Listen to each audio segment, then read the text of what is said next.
Gary, and we're from the Landolfi Quartet, but if you notice, there's only two of us. And I'm sorry, but hopefully we won't be half as good, okay? Hopefully it'll be just fine. So we're going to play a little classical for you and some rock and roll. We'll start out with the Moray Rondo.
It's the Stradivarius of bows. It was made by a man named in France, and they made the greatest bows. And it was made mid-1800s, and so was my French violin. So when I got my French violin, I had to get a French bow to go with it, of course. And I feel like I stole it, but you know, but since then I won't say how much I paid for it way back when, but it's worth over maybe $50,000, $60,000 these days. And you can't imagine a bow being worth that, but you know, how much would you pay for a Gauguin, you know, or something? It's great art, but it also sounds good, you know, that's the whole purpose of a great bow. Anything about your cello? You know that this is a very interesting instrument. Well, I have a British cello from 1770. The bow doesn't match the era because a lot of the bows didn't survive from that, and if they do survive, they are out of my price range. But it is an English bow. It only dates from the 1980s, so it's not quite so old. The bows in the 1980s, there were certain products that were becoming illegal. So like this bow is dated because it does not have ivory on the tip. But I have an older bow from like 1982 and it has ivory. So bows made after about the mid-1980s, you will not find ivory on them anymore. But this bow does have whalebone, which is, it's not really bone, it's more like cartilage. And that's now illegal. That became illegal also in the 1980s.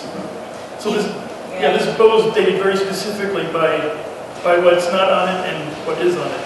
You might have heard there's been a big ruckus about people traveling with these instruments because, you know, if you go to another country and you're dealing with illegal things, which this bow is just full of, is sea turtle. I mean, I'm very sad to say that, you know, but all these little parts are all made with things that you can't do anymore. So they become more valuable by the day, but we can't leave the country with them. So we're just going to have to stick around the area. All that's about, these are written for the classical and romantic, or these are made for that period, but today we have other things. So how about it have me?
Thank you.